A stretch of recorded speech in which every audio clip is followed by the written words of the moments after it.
Salut tout le monde. Bonjour, bonjour. Tu vas bien? Ça va, et toi? Oui, très bien.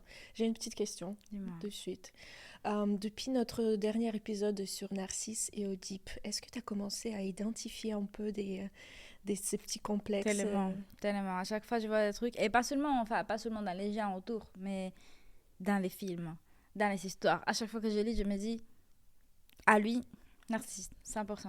Mm. Et ça te dit d'ajouter encore quelques petits syndromes pour avoir plus d'éventail de... Je suis toujours prête à rajouter des syndromes et pour obtenir plus de red flags de gens qu'on ne le voit pas tout de suite, on le voit juste après. Ouais. Et toi, est-ce que tu es prête? Oui, bien sûr, je suis prête. On a encore d'autres syndromes à parler et aussi la mythologie grecque, comme d'habitude. Comme d'habitude. Donc, on sera un peu plus cultivé et un peu plus vigilant autour de tous les red flags qui peuvent nous... Comme on peut bien le voir dans le nom du podcast, du coup, bienvenue encore une fois à Gloire Gloire. et gossip. Alors, c'est quoi les mythes que tu me ramènes aujourd'hui et par rapport à quel syndrome? Ok, bon, le syndrome dont je vais parler, c'est le syndrome de Pygmalion. Ok, c'est qui Pygmalion? Pygmalion, ça vient paraître de la mythologie grecque. C'est un sculpteur très talentueux et qui était un peu déçu de la vie, de sa vie sentimentale, de sa vie personnelle. Donc parce que toutes les femmes qui l'entouraient, il les considérait un peu frivoles, un peu immorales et surtout indignes de son affection. Et donc il a décidé de se consacrer à 100% à l'art. On se souvient de Narcisse, lui il était tout triste parce que personne ne pouvait être à son niveau. Pygmalion, il n'est pas très loin, mais quand même, donc il pensait que personne ne pouvait être avec lui, donc il s'est consacré à l'art à 100%. Mais personne pouvait être avec lui parce qu'il était trop fort ou personne pouvait être avec lui parce qu'il se sentait pas assez? Non, parce qu'elle pensait que les autres n'étaient pas juste à son niveau. Donc les Ah, ok, gens, ok. les filles n'étaient pas les filles dignes d'être avec lui. Ils étaient un peu avec des mœurs qu'il ne respectait pas forcément. Ok. Donc voilà. Après, peut-être il avait raison, peut-être pas. Mais du coup, donc elle décide de faire que de l'art. Donc c'était sa préoccupation principale. Et ce qu'il fait, elle commence à faire une sculpture. Elle passe des jours et des nuits pour faire une jolie sculpture d'une femme, une statue d'une femme, qui est parfaite, qui est Oh justement non. parfaite pour lui. Je sens vers où va cette histoire et je sais pas si j'aime. Bah, tu me diras après. Donc, il fait cette sculpture, il l'admire, après, il devient un peu fou parce qu'il parle avec elle. Il l'a appelée Galatée. C'est pour ça, c'est un peu en couple qu'on voit de temps en temps dans les œuvres d'art, Pygmalion et Galatée. Wow. Il lui achète des vêtements, il lui achète des bijoux. Il la met dans le même lit quand il dort. Il espère qu'il va se réveiller et il va être avec un être vivant. Il est complètement obsédé par elle. Complètement. Ok. Voilà. Mais bon, il est tout triste, notre pauvre Pygmalion, parce que ça reste quand même une statue et pas une fille. Et il n'y a pas de filles dans son entourage qui peuvent être au niveau de sa Galatée. Il va voir Aphrodite, la déesse d'amour. Comme d'habitude, on appelle souvent Dieu comme dans tous les mythes, dans tous les cas. Et il demande de lui accorder une épouse qui pourrait être comme sa statue. Il ne dit pas exactement que je veux que ce soit cette statue, mais il veut quelqu'un qui pourrait être similaire, un peu au même niveau. Et Aphrodite, elle dit ok, pas de souci, je ferai ça. Il rentre chez lui et qu'est-ce qu'il voit? Il voit la statue qui est en vie, qui est là, une vraie femme, une femme qu'il a conçue, une femme qu'il a créée lui-même avec ses propres mains. Et c'est l'amour fou. Et donc, intéressant, contrairement aux autres mythes, ce mythe-là finit bien parce que Ok. c'est un happy end. Donc, ils se marient, ils s'aiment très, très... ouais, c'est vraiment l'amour fou. Et même selon quelques versions, ils ont des enfants, même un enfant, c'est sûr, un garçon. Donc, C'est Pinocchio. possible, voilà. Mais donc ça finit très bien. Et là, c'est le mythe de Pygmalion. Ok. J'avoue, j'ai pensé à deux choses. La première, il s'est construit un poupée horrible pour faire des choses horribles. La deuxième, je me suis dit, les statues, ils prennent de la vie et il n'aime plus. Parce que finalement, il préfère son Si, statue que... qu'une vraie femme. Non, lui, il était amoureux, elle aussi, donc ça s'est vraiment bien fini. Et donc ce mythe, c'est un peu le message de l'amour qui peut conquérir n'importe quel obstacle. Donc si vraiment l'amour est plus fort que toi, et donc si vous êtes destinés d'être ensemble, il y aura des yeux, le destin, l'univers qui va toujours t'aider de vous mettre ensemble. Mais c'est pas fini parce que nous, on parle des Des syndromes, syndromes, je voulais n'est-ce pas? savoir ça. Quel syndrome? Donc, Ça pour quel nom, cette ouais, syndrome? le mythe est très cool et très sympa, mais il y a le syndrome qui n'est pas forcément très positif. Bah, en fait, il y a des côtés positifs et négatifs. Bah, les côtés positifs, c'est par exemple quand tu as ton prof ou ton patron qui te met des objectifs un peu difficiles à atteindre, mais toi, quand même, tu y vas à fond et tu fais beaucoup d'efforts pour y arriver, tu peux y arriver, donc finalement, tu es fier de toi. Donc, c'est un peu ce désir de te surpasser. Donc ça peut être positif, quand ça booste un peu ton estime en toi, parce que tu te mets des défis et tu y arrives. Mais, d'après mon expérience, il y a quand même plus de conséquences négatives de ce syndrome que positives. Ouais. Et c'est surtout quand il s'agit un peu des illusions et des rêves irréalistes. C'est par Oui, c'est ce exemple, que je me suis dit. ça peut être dans la vie de petits-enfants, des enfants des parents. C'est quand les parents nous mettent un peu de grosses attentes. La pression, quoi. Là, ils nous mettent la pression, ils nous disent, bah, par exemple, c'est quand les parents veulent que l'enfant devienne absolument un avocat un ingénieur, ou un ingénieur, docteur. etc., alors que ça va contre la nature et Oui. les désirs de l'enfant. Ou par exemple aussi, moi j'ai vécu un peu ça, mes parents sont adorables et je les aime énormément, mais malheureusement, même moi, je me souviens de ça quand j'étais à l'école. J'étais un peu une fille perfectionniste et quand je venais chez moi et mes parents me posaient la question, c'était quoi la note que tu as eu aujourd'hui? Je disais, j'ai eu une très bonne note. Et donc la première question, c'était, et les autres, ils ont eu quoi? Oui, et si pareil. mes parents me disaient, et si je disais, bah, on a eu tous de bonnes notes, je disais, ok, d'accord, ça veut rien dire alors. Ta bonne note, c'est pas si important que ça. Et si je disais, non, les autres, ils ont reçu quand même des notes nulles, bravo, t'as géré. Voilà, c'est bien. Donc c'est un peu ces attentes un peu irréalistes qui mettent beaucoup de pression et qui peuvent rendre la vie pénible. Voilà. Ça, c'est dans les relations parents-enfants, mais dans les relations amoureuses, nous, on connaît ça tous, je pense. C'est quand les partenaires ou nous, on voit notre partenaire à travers ces lunettes roses, cette voile, nos rêves qu'on aimerait bien que cette personne devienne, mais on n'accepte pas les failles ou les imperfections de la personne. On essaie vraiment de le mouler en concernant nos propres Oui, envies, en effet. nos propres désirs. Et malheureusement, ça peut être vraiment très compliqué parce que déjà, la première chose, on projette un peu nos valeurs à nous sur l'autre personne qui peut pas forcément partager ça. Et l'autre personne qui subit ça, en fait, elle commence à perdre son identité, surtout si cette personne essaie de rentrer un peu dans notre cadre. Tu sais, c'est par exemple si une personne est en rond, toi tu es en cercle et l'autre est en carré. Tu pourrais pas mettre Non, ça marche un pas. cercle dans le carré ou contrairement. Mais quand la personne essaie de faire un effort pour être parfaite, pour être idéale, finalement, elle perd son identité. Et ce qui est pire, ça peut finir par les manipulations parce que celui qui façonne l'autre, Ouais. donc il aussi devient un peu il devient manipulateur, il commence à mettre la pression de plus en plus et dans tous les cas cette relation ne peut pas être Oui, peut-être l'idéal, ce serait être dans une relation et que n'est pas attendre que la personne change, juste qu'elle soit comme elle est, quoi. Elle aimait comme ça. Ouais, c'est ça. Et pour parler un peu de la gloire de cette histoire, il y a une pièce très sympa. Moi, j'ai fait mes études en linguistique, donc on était tous intéressés par les accents, comment parler bien, comment bien faire transmettre ton message. Et on a lu une pièce de Bernard Shaw qui s'appelle Pygmalion, qui est un peu une adaptation de ce mythe moderne. Okay. C'est vraiment, je vais pas spoiler, je vais pas dire la fin, mais je vais juste raconter le sujet, les mots-clés. Donc il y a c'était un scientifique, donc il était linguiste, où en fait il rencontre une fille dans le marché, elle est marchande de fleurs. Donc tu comprends de suite qu'elle vient quand même un peu de classe, même pas moyenne, mais populaire. Voilà. Okay. Donc elle parle très mal et surtout en Angleterre à cette époque, c'était début du XXe siècle, les classes étaient très rigides. Donc il la rencontre et il dit à son pote qui est avec lui, on fait un pari qu'en 6 mois, elle va devenir une duchesse. Personne va croire qu'elle était marchande de fleurs il y a 6 mois. Donc, Wow. je vais faire un effort. Donc, et je vais lui apprendre tout ce qu'il faut savoir sur l'étiquette, surtout sur la langue. Je vais travailler sur son accent.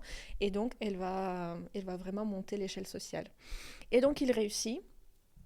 Voilà, c'est tout. Après, lisez la pièce et vous pouvez voir comment ça finit. Wow, mais c'est vrai qu'il y a tellement de films comme ça, à mode, qui font Mhm. une pari pour voir que telle fille, elle va devenir populaire dans l'école, ou tel garçon, il va devenir populaire dans l'école. Il y a tellement de séries qui font des épisodes de cet style. Mm. Et du coup, ça, c'est le syndrome Pygmalion. de Pygmalion. Voilà. Ok, c'est vouloir transformer quelqu'un en quelque chose d'autre. Ouais, est-ce que tu as déjà vécu ça ou ça t'est arrivé de vouloir transformer quelqu'un d'autre ou quelqu'un d'autre voulait te transformer? Oui. Moi aussi. Les deux m'ont arrivé. Est-ce que ça a marché? Non. Je le ferai encore? Probablement.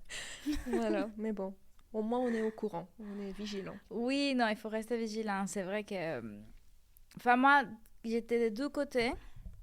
Du côté de la... encore, comment est-ce qu'il s'appelle, le monsieur? Pygmalion, J'étais du côté de Pygmalion le sculpteur. et du côté de Galatée. Mm. Quand j'étais Galatée, c'était très complexe parce que cette personne, elle voulait pas que je sois latine. Ah ouais. Ouais, genre, elle voulait vraiment que j'oublie ma culture parce que si je l'ai laissée derrière, c'est que c'est fini. C'est que j'ai plus le droit à parler de ça ou à écouter la musique de là-bas, rien. Genre, il fallait que je sois pas ça. Et même, enfin, je l'ai pas. Enfin, j'ai parti parce que, évidemment, ça sert à rien. Et quand j'étais Pygmalion, j'étais pas vraiment Pygmalion parce que j'étais pas non plus dans les extrêmes, mais c'est vrai que des fois, on a tendance à. J'aimerais que cette personne elle fasse ça pour moi, alors que cette personne n'est pas le type de personne qui fait ça. Donc, je pense qu'une fois tu acceptes que t'es pas Mhm. Pygmalion et que tu ne peux pas créer une personne de zéro, spécialement faite pour toi, tu acceptes la vie et c'est bien aussi. Mhm. Après, je pense qu'il y a quand même une glace très fine parce que c'est normal de changer certains comportements pour se trouver à mi-chemin et pour un peu trouver des compromis. Mais quand ça met en danger ta personnalité C'est et ça. ce que tu aimes bien et ce qui te définit, c'est ça Oui. où ça devient dangereux. Bah, je pense que la limite est là où ce que tu viens de dire, c'est l'identité. Genre, je pense que tu peux demander un changement si ça t'affecte vraiment. Genre, en mode, s'il y a quelque chose, une attitude ou un ami qui me fait mal, je pense que je suis dans les droits de demander. Mais si c'est une attitude qu'il a, que j'en sais rien, il aime bien lire, et que moi, ça me plaît pas qu'il lise, c'est ridicule. Genre, pourquoi je veux lui dire de pas lire genre, Mhm. alors qu'il aime bien. Genre, c'est juste. Je parle plus de ce type de changements qui sont vraiment pas très corrects. Je pense que la limite, c'est dans l'identité Mhm. et dans les goûts de la personne aussi. Oui, bien sûr. Parce que si cette personne aime bien les films, on va pas lui dire de pas regarder des films, quoi. Mhm. Mais oui, je pense que les deux côtés, c'est un peu complexe, mais c'est beau à savoir on peut pas être... J'ai réoublié le nom. Pigman... Pygmalion. Comme Caméléon, Ouais, mais presque. et Picture. Pygmalion. Ouais, je Ouais. pense qu'il doit y avoir l'explication pourquoi ça s'appelle comme ça. Donc peut-être il y a l'étymologie intéressante de ce mot. Ça peut être. Moi, en tout cas, Pygmalion, je comprends, mais du coup, c'est le syndrome de Pygmalion. Ouais. J'imagine parce que tu veux vraiment créer quelque chose de parfait à partir de quelque chose qui ne peut pas être, Ouais. qui Ce ne qui peut pas peut- exister, on va Ce dire. qui peut être positif et négatif. Waouh, c'est incroyable. Bah, moi aussi, j'ai une petite histoire grecque Voilà. où il y a beaucoup de passion et des choses. C'est l'histoire de Médée. Et en gros, Médée, c'est une princesse qui est aussi magicienne. Et elle aide un héros grec appelé Jason. Jason, qui s'appelle comme ça parce que ça fait juillet, août, septembre, octobre, novembre. Du coup, c'est les premières lettres de tout le mois. Donc, c'est Jason. Ah, Eh oui, intéressant. à tous les Jason dehors. Je pense qu'en français, c'est Jason. Mhm. Je sais pas. Mais on va l'appeler Jason parce que c'est plus simple. Alors, Jason, il était en train de faire sa quête, on va dire, des héros. Et il trouve Médée. Et Médée lui dit qu'il va l'aider à trouver un objet. Enfin, c'est pas un objet, c'est un animal qui c'est comme un bélier ailé en or. Et du coup, elle lui dit, je vais t'aider avec ma magie. Et il est en mode, ouais, mais comment tu vas faire? Parce qu'en fait, pour l'avoir, il fallait tuer les pères de Médée. Et Médée, vous savez ce qu'il a fait? Elle a fait. Médée, elle a dit, t'inquiète. Et elle a tué son propre père pour aider Jason dans sa quête. Tu sais, c'est impressionnant comment les deux mythes sont un peu similaires avec Narcisse, Oedipe. Toi, c'est Oui, Oedipe qui a tué son propre ouais. père, Médée qui tue son père aussi. Mais là, mais le truc, c'est que ça s'arrête pas là. Parce que une chose, je pense, c'est Oedipe qui ne savait pas qu'il était en train de tuer son père, mais elle savait ce qu'elle faisait. Et elle savait ce qu'elle faisait par Jason parce que Jason l'a dit que s'il le faisait, il allait la pousser. Et Médée, elle a fait. Ok. Et du coup, elle a tué son père. Et du coup, elle fuit avec Jason. Pour un mec, donc elle a tué son père pour Ouais. un mec. Mais ça s'arrête pas là. J'aimerais bien que ça s'arrête là, parce que happy ending, mais c'est pas un happy ending. Parce qu'ici, ils s'enfuient et pendant 2 ans, ils ont été ensemble, ils ont vécu vraiment heureux. Et ils ont eu 2 petits-enfants, 2 bébés. Ils étaient trop beaux. Sauf que Jason ne l'avait pas encore épousé, Médée. Et donc, il vient vers elle et lui dit, en fait, Médée, je suis pas prête pour cette relation, je t'aime plus, je suis amoureuse de quelqu'un d'autre. Comme d'hab. Et du coup, elle est en mode, mais genre, j'ai tué mon père, j'ai eu 2 enfants avec toi, genre, fais un effort. Et Jason, il était non, je suis vraiment amoureux de cette fille. Il me semble que la fille s'appelait Créeuse. Et elle a dit, ah d'accord, très bien, excellent. Et du coup, elle découvre aussi il a été infidèle avec cette fille. Donc, mais pas, ça compte pas vraiment comme infidélité à cette époque parce que vu qu'ils s'étaient pas mariés, Tout est possible. tout est possible et c'est pas très grave. Mais Médée est pas contente avec cette révélation. Elle va tuer cette fille. Elle tue les pères aussi de la fille. Et ensuite, elle revient chez elle. Elle dit à Jason qu'elle a tué la fille et son père. Jason, elle est non, non, non, non. Et elle dit, et c'est pas tout. Et du coup, elle prend ses enfants et elle le tue aussi. Ses propres enfants. Pour se venger de Jason. Ok. Et oui. Du coup, ici, on n'est pas dans une histoire où Jess, go girl. Non, on est dans une histoire où elle est vraiment perdu la tête. Et du coup, ce syndrome s'appelle syndrome de Médée. Et c'est très beau parce que genre, c'est pas très beau, mais bon, dans la peinture, c'est très belle. Enfin, moi, j'aime bien une en particulier qui a été faite pour Eugène Delacroix, que c'est le même qui a fait La Liberté qui est dans les peuples. Et il a fait un portrait de Médée avec ses 2 enfants, en train de se cacher comme ça avec les 2 enfants avant de le tuer. Et c'est super bien fait. Après, l'histoire, elle est horrible, je suis d'accord. Mais c'est un syndrome où tu trouves... Enfin, les syndromes, ils existent aujourd'hui. Et il s'agit juste de quand tu cherches une vengeance folle par rapport à une trahison qu'on t'a fait. De manière sentimentale. Genre en mode que quelqu'un t'a trahi et du coup, tu fais une vengeance hors loi, hors limite, hors tout, juste pour te venger de cette personne. Alors que, en temps général, bon, ça fait mal, mais tu laisses tomber, tu vas pas les tuer ses parents. Mais ça s'est traduit de nos jours pour des choses un peu moins graves, on va dire. Genre, elle a pas tué ses enfants, mais imaginons, elle a détruit la voiture du mec. Ou elle a brûlé sa maison. Ouais. Genre là, c'est le syndrome de Médée. C'est vraiment trouver une manière de venger, c'est ce que cette personne a fait pour toi.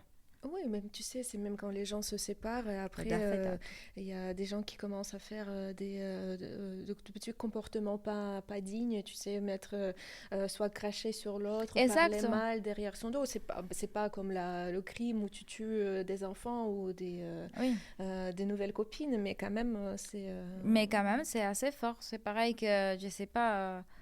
Moi, j'ai vu, c'est très toxique ce que je vais dire. Mais j'ai vu des filles qui donnent les numéros. Par exemple, imaginons ils sont en soirée. Et quand un garçon lui demande son numéro, il donne les noms de la fille de son ex, de la copine, de la nouvelle copine de son ex. Et il donne les numéros de son ex. Okay. Comme ça, il y a un garçon qui l'appelle à son numéro en demandant pour sa nouvelle copine. Oh, wow. Et ça crée un désastre. Je suis pas en train de donner des idées. Faites pas ça. C'est horrible. Mais j'ai déjà vécu ça. Genre pas moi, mais j'étais avec une copine qui a fait ça.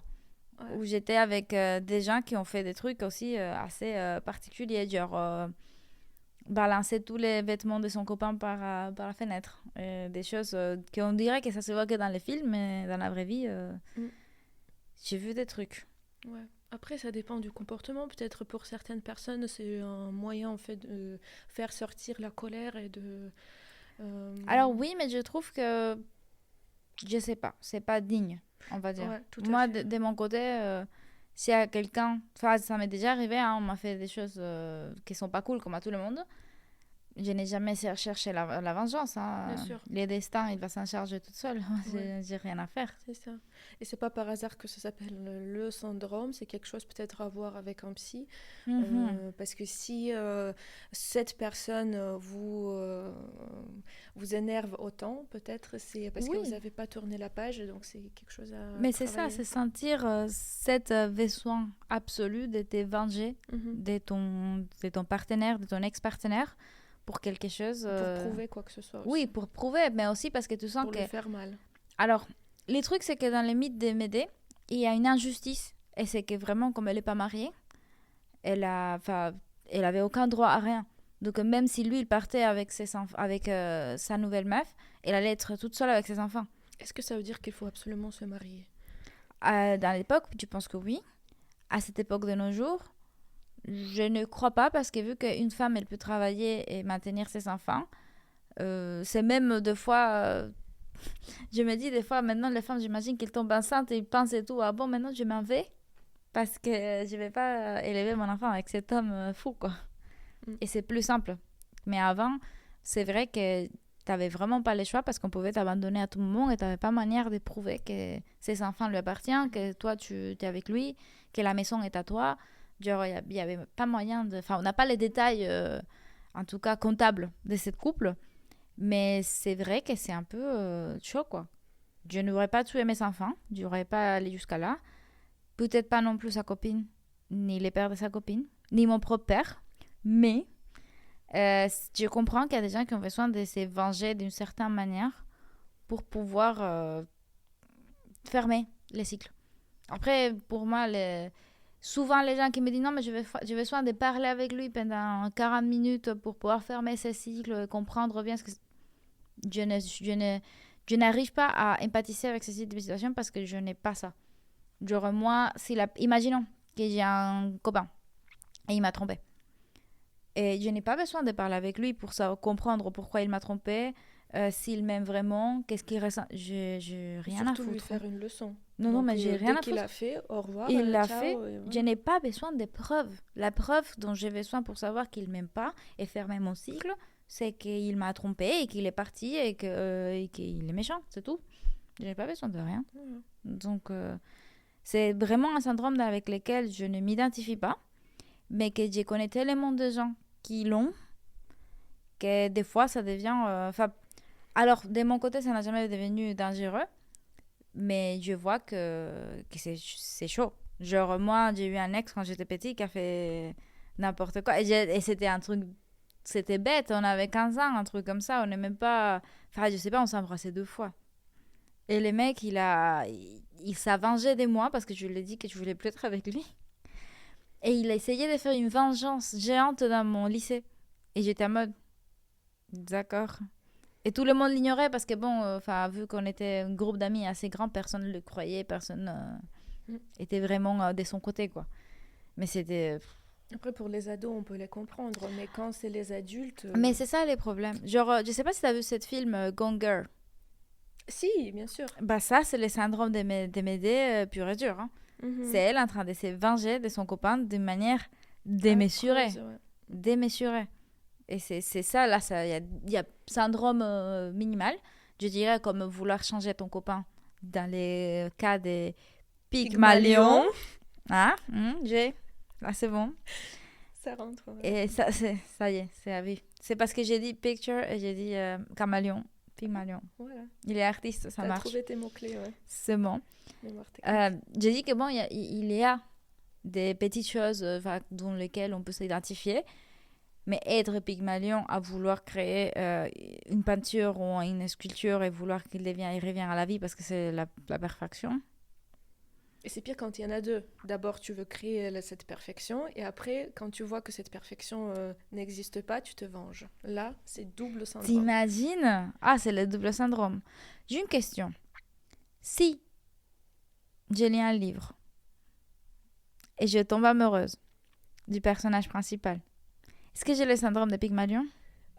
Je pense non, mais si jamais tu rencontres quelqu'un qui ressemble à ce personnage, Ok. mais qui est pas à 100% ce personnage-là, mais toi dans ta tête, parce que t'as une imagination débordante, tu commences à lui attribuer des qualités de ce personnage-là, et tu commences à vouloir être à niveau. Comme par exemple moi, quand j'étais petite, j'étais amoureuse de Spider-Man. De Peter Parker, c'était vraiment mon homme type. Donc, Ouais. il était intelligent en même temps fort. Je comprends. Et si jamais je rencontre quelqu'un et j'ai les mêmes attentes de lui, qu'il va me sauver comme Comme Peter Mary Parker, Jane. voilà, comme Mary Jane, si jamais il y a un problème et il y a des gobelins qui rentrent et lui, il me sauve dans toutes les circonstances. Et c'est pas le cas quand il y a des racailles dans la rue à l'arrêt de tram et Tu lui, vas être il peut déçue. pas faire grand-chose. Je suis très déçue, ouais. Et donc là, c'est le syndrome vois. de Pygmalion. Ok, je vois. Oui, parce que je me dis, au pire, si c'est ça, juste tomber amoureux d'un truc qui n'existe pas, t'inquiète. Mais... Mais si c'est vraiment devoir changer quelqu'un. Si ça impacte ta vie personnelle, ta vie de tous les jours, ça, c'est un syndrome de Pygmalion, je pense. Waouh. Non, non. Ça m'est pas arrivé. Peut-être quand j'étais ado. Je me rappelle pas de... Ah si, j'étais amoureuse de Troy Bolton. High School Musical. Quand j'étais petit. C'est comment s'appelle l'acteur Zac Efron. Zac Efron, voilà. Mon premier mari, merci. On a dû divorcer parce qu'il était trop occupé. Non, mais bon. Oui, c'était... J'ai adoré. Mais jamais, c'est vrai que j'ai jamais pensé à mettre les qualités de lui à quelqu'un d'autre. Pour moi, Troy Bolton, c'était Troy Bolton et il était parfait, je l'aimais, mais je n'ai jamais pensé que quelqu'un d'autre devait transférer ses qualités. Du coup, c'est pas le syndrome de Pygmalion, on est d'accord? Non, je pense pas. Ouh. C'est bon, t'es sauvée. Je suis trop hypochondriaque avec ces syndromes. À chaque fois qu'on parle d'un syndrome, je suis en mode peut-être c'est moi. Peut-être c'est moi. Ouais. Ça y est. Et toi, tu l'as vécu, le syndrome de Pygmalion? En fait, moi, je pense que oui, j'ai un peu vécu parce qu'il y a toujours des demandes de l'autre. Surtout, moi, j'étais en mode Galatée parce que j'étais toujours à niveau, donc il fallait changer souvent son comportement pour plaire. Et c'est pour ça, en fait, là, aujourd'hui, je le détecte très, très bien. Et c'est quelque chose qui me saute aux yeux. Et j'essaie de toujours me poser la question, est-ce que ce qu'on me demande, je peux changer ou pas? Est-ce que c'est vraiment très important? Donc, par exemple, le fait d'avoir un tel travail, une telle amitié, moi je peux pas me priver de tout ce luxe-là pour plaire à l'autre, donc du coup je vais pas changer. Mais en même temps, quand il y a des trucs qui peuvent être bénéfiques pour moi et pour l'autre en même temps, donc là je suis plus qu'ouverte de changer. Dans ce cas, c'est pas un syndrome de Pygmalion, mais c'est vraiment la volonté de s'améliorer pour être un peu plus heureux tous les deux. Je sais pas si c'est clair. Oui, oui, c'est clair. C'est vraiment. Par exemple, quand ton partenaire te dit j'aimerais bien que tu me cuisines. Mais c'est cool de commencer à cuisiner même si t'es nul. Donc commence, t'apprends des recettes, tu fais des petits trucs par-ci par-là. Donc toi, t'acquiers aussi des compétences en même temps. Donc c'est intéressant. Mais quand ton partenaire te prive un peu de ta vie personnelle, propre. Oui, des choses qui te rendent heureuse surtout. Donc là, c'est là où ça un peu complexe parce qu'on va pas renoncer non plus à notre identité. Finalement, ce qu'on dit, ça, c'est la limite. Genre qu'on a une identité et on veut pas renoncer à ça. Après, pour moi, l'amour aussi, c'est quand on voit l'autre et on dit ok, je vois tous les défauts, mais ça me dérange pas. Je peux vivre avec ces défauts parce que ces défauts me font pas perdre mon amour et l'intérêt. Et me font pas perdre aussi moi-même. Parce que des fois, s'il a des défauts, mais si son défaut, c'est qu'il m'écrit à chaque fois que je réponds pas, je vais pas être 100% dans mon téléphone juste pour répondre à quelqu'un. Ça, c'est pas possible. Mais bon. Sur ce, je demanderai aux gens de nous dire s'ils sont plutôt Pygmalion, plutôt Galatée ou plutôt Médée. Ouais. Parce que... Bon. Et si vous avez... C'est ça que j'aimerais bien. Si vous avez Médée dans votre vie, quelqu'un qui a un syndrome de Médée, s'il vous plaît, laissez-nous l'histoire. Ouais, racontez-nous. Ça serait incroyable de faire un épisode où on lit les histoires des fous, Ah ouais, ça des serait trop bien. syndromes de Médée ou des syndromes des Pygmalion ou des syndromes ou des Calatés finalement, parce que Bien sûr. c'est aussi quelque chose d'être dans la peau des Calatés. Et les lire pendant un épisode, toutes les histoires de fous que les gens doivent avoir, c'est incroyable. Ouais, donc parlez-nous de vos ex, de vous-même. Ça va être On incroyable. est toutes les deux à l'écoute. Oui. Pas pour juger, on écoute, on juge pas, Non, pas de juger. Ouais. mais on peut rigoler. Et ça, c'est sûr. Voilà. Donc, merci encore de nous avoir écoutés. Et on se voit très prochainement avec un nouvel épisode. Très bientôt. Ciao. Au revoir. Au revoir.